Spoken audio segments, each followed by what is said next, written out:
An invitation to a White House state dinner has always been one of Washington's most sought-after tickets.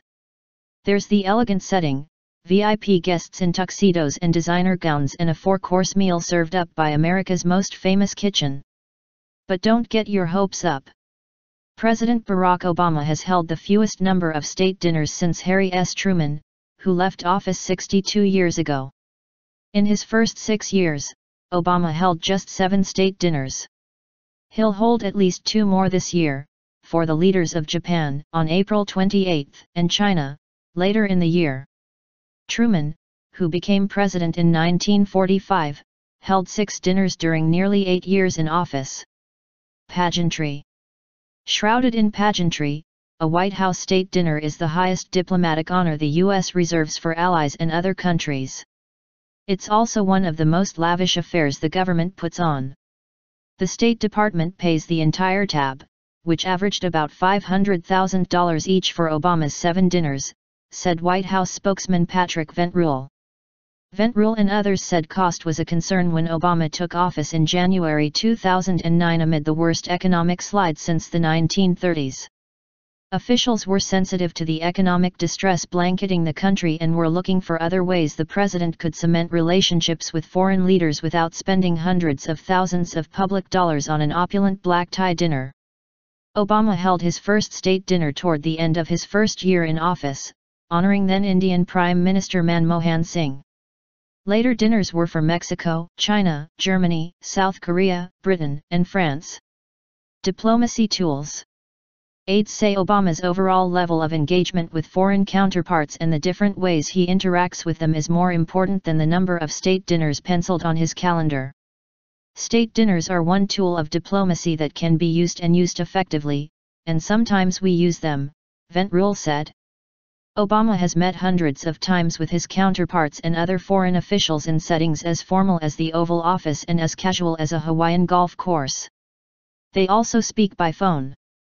There's no concern that should be raised by the number of state dinners, said Capricia Marshall, who led the State Department team that oversees visits by foreign dignitaries until she stepped down in 2013.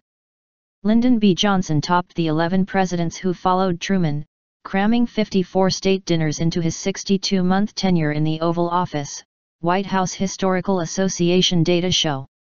Ronald Reagan, the actor-turned-politician who knew a thing or two about entertaining, held 52 dinners during 2 terms. Even Jimmy Carter, who liked to project an image of frugality, managed 28 state dinners in 4 years as president. Protocol. A state dinner for a foreign leader marks the finale of a state visit, which opens with herald trumpets and cannon salutes on the South Lawn of the White House, followed by meetings, a joint news conference with the U.S. President and an elaborate State Department luncheon. Then comes the state dinner, where a tuxedo-clad president raises a glass and toasts relations between the countries in front of hundreds of invited guests, ranging from cabinet secretaries and other senior administration officials to members of Congress, business leaders, celebrities, and others, as well as the working media. Make no mistake about it, every country wants to have a state visit, said Ann Stock, a White House social secretary under President Bill Clinton. Obama and recent presidents have used multiple formats and settings apart from a state dinner to forge ties with their counterparts. In 2013, Obama met Chinese President Xi Jinping at the Sunnylands retreat in Southern California.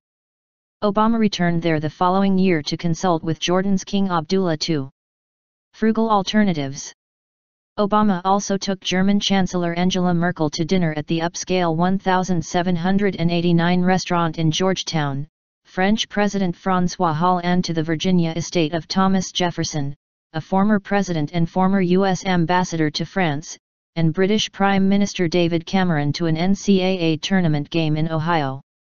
On Hawaii vacations, Obama has shared his golf game with Malaysian Prime Minister Najib Razak and New Zealand Prime Minister John Key.